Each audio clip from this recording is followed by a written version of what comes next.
So Nintendo's recently found itself in a wide variety of controversy, starting with the way they set the standard for $80 games when they released Mario Kart World for $80, which basically gave other companies permission and inspiration to be like, we'll do the same thing. The game keycard situation, where you've got physical media that doesn't house all of the game files and data in them, requiring a digital download.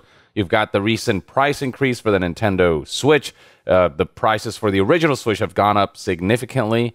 And then Mario Kart recently also saw a controversy revolving around online play and the way Nintendo stripped players the choice of being able to pick the more traditional lap courses rather than being forced to play those intermission courses, the highway courses that are not as preferred, and then them coming out with patch notes that imply they fixed it or they adjusted it, only for players to find that the patch pretty much made no difference. And now Nintendo's embroiled in a controversy surrounding charity, specifically an event called RTA that takes place in Japan. It's a speedrunning event, and it was inspired by Games Done Quick, which is also a speedrunning charity event. It all began on late June of 2025 when news outlet Automaton noticed that when RTA released the list of games that be featured in this speedrun charity event, Nintendo games were nowhere to be seen, unlike prior years. People speculated as to why. Many already assumed that it was more to do with Nintendo side of things, specifically with some of their rules. Some people assumed that it might have to do with their end-user license agreement,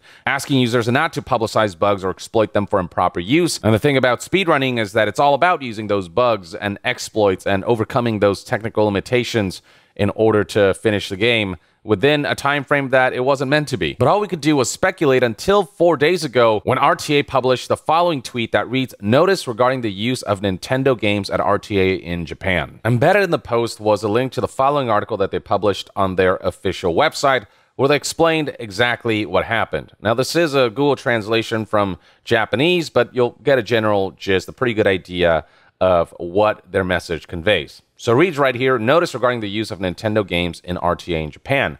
We'd like to explain how we have come to use games for which Nintendo holds the copyright in RTA in Japan, and why Nintendo games are not being used in RTA in Japan summer of 2025, as well as our future actions. RTA in Japan has previously used Nintendo games, but on June 13th, 2025, Nintendo pointed out that, quote, the use of Nintendo games by a corporation requires prior permission, and that our previous use was without prior permission and constituted unauthorized use.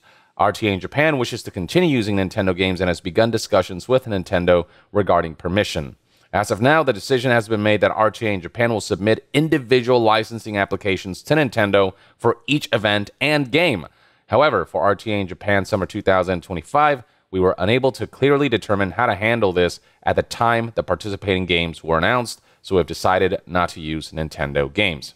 For events held at RTA in Japan after RTA in Japan summer of 2025, it is expected that permission will be submitted in advance to Nintendo and that permission will be granted before the event can be used. Basically, Nintendo said that by law, we're allowed to mandate that even if you are a charity event, as long as you're a corporation, you're required to ask permission of us in order to use your games for your cause. RTA is a nonprofit organization, but it is worth noting that while they did start as kind of a small entity, they did eventually incorporate back in 2020, and the event has grown in size quite significantly since its inception. So it all eventually caught the attention of Nintendo. Unfortunately, RTA was notified a little too late, and they could not request permission in time before the event, so they had no choice but to exclude Nintendo games for this year.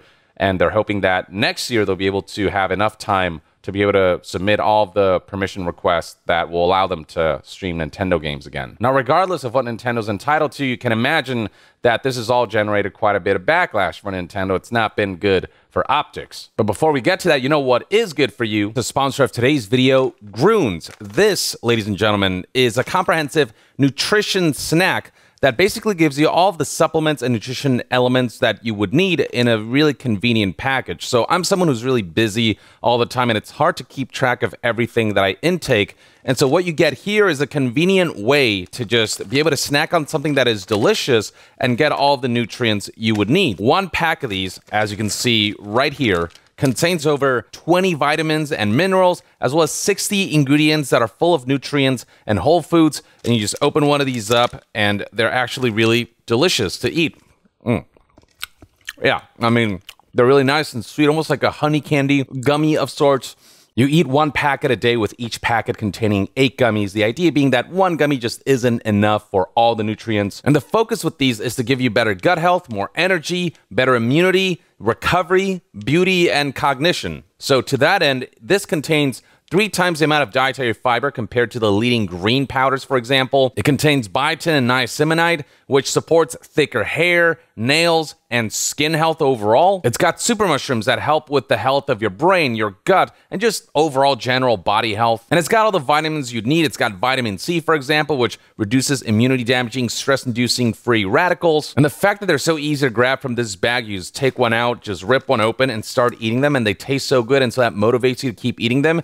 It means that you'll get all of the nutrition and supplements and vitamins you need on a daily basis while actually enjoying that process. And best part is that price-wise, this is really competitive. Other nutritional products charge more for less nutrients and ingredients and vitamins and whatnot. So yeah, if nutrition and general health is something you prioritize, then Gruns is the way to go, and you can get yours and get 52% off by using my link in the description and comment section below. All right, so let's look at the community reception to all of this, because regardless of what Nintendo is and isn't allowed to do legally, it doesn't change the fact that ultimately Nintendo decided to go after a charity event. It'd be one thing if this was like a for-profit organization, if this was some kind of event that was making money, but all the proceeds from this particular event go to charities, such as Doctors Without Borders. So you can see right here, for example, when Dexerto reported on this, this is a post talking about how Nintendo has forced Japan's biggest speedrun charity event, RTA, to remove its games.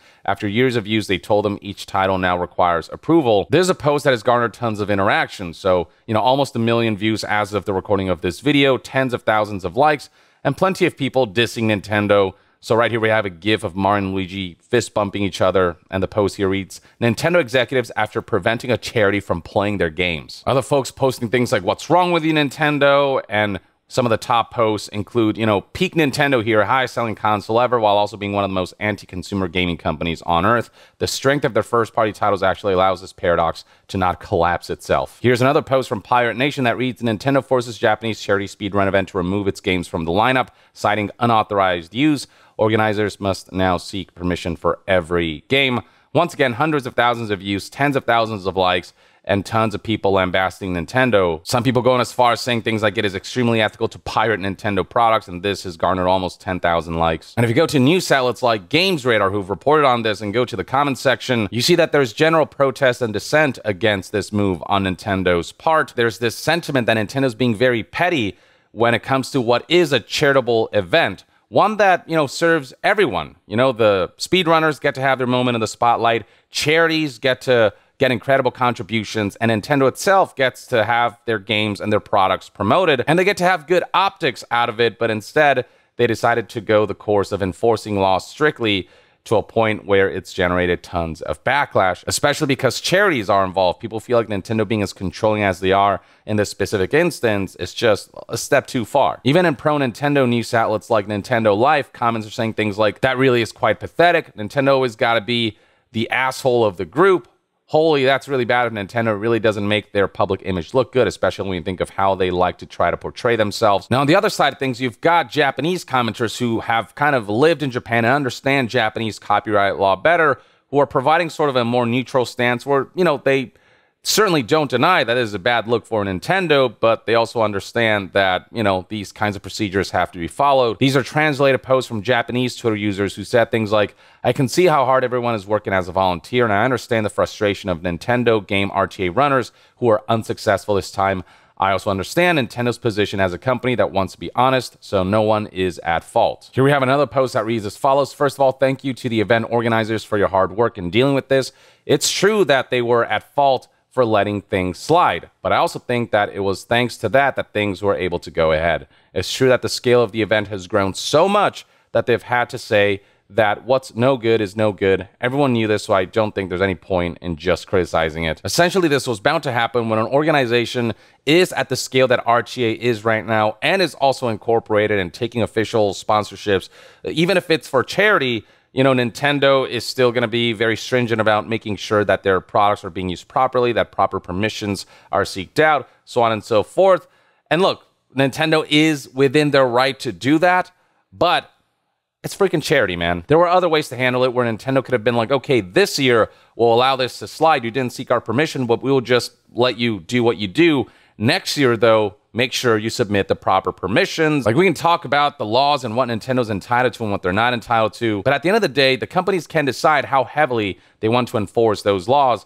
And Nintendo's just notorious for enforcing laws and regulations and exerting control over their IPs to an extreme degree, to the point where they mar their community's ability to be able to, you know, as a community, support their products and to spread the word and to do really cool things that would benefit ultimately everyone. I mean, there are plenty of stories out there about how Nintendo has gone after fan creations, whether it's their own mods and games based on Nintendo IP, or just going after content creators who don't abide by specific regulations, going after events and tournaments. It's a thing of like, yes, according to the law, Bethesda can probably shut down a bunch of mods. They can probably shut down projects like, you know, Skyblivion and Skywind.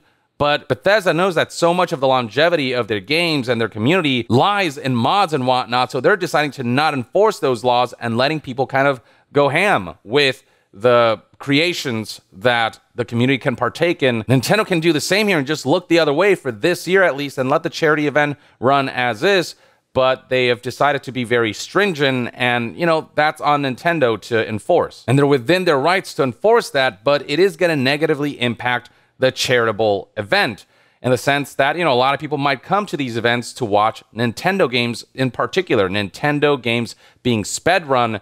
And so the fact that those games aren't going to be there might potentially diminish viewership, might potentially diminish contributions. It's just going to put a dent on this event.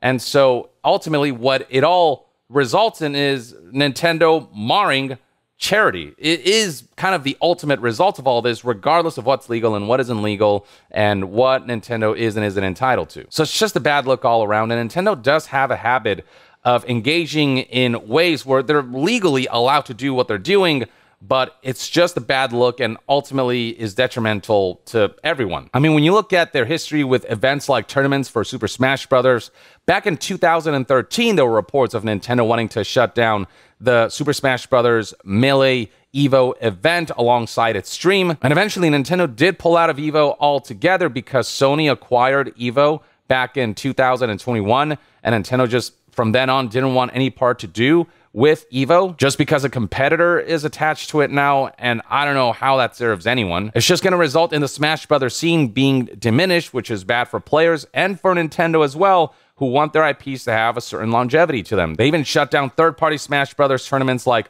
the Smash World Tour back in late 2022, and this was a huge controversy. Laws are there to protect entities from nefarious actions. It'd be one thing if RTA was doing something nefarious that forced Nintendo to protect itself, but all RTA is doing is hosting this fun event that will ultimately make a lot of money, that will go towards charitable causes, that will help out a lot of people. And so the fact that Nintendo is going so hard on the letter of the law and the letter of their policies for a charity event, even if they're technically allowed to do that, there's just no scenario in which Nintendo's going to come out of this looking good. Like, if I were a game developer and somebody used my game, even if it was without my permission, to run a charity, if they were streaming my game and doing speedruns and stuff, I'd be incredibly content. I'd be honored. And I'd let them do whatever they want on that front if it ultimately leads to a good cause being supported.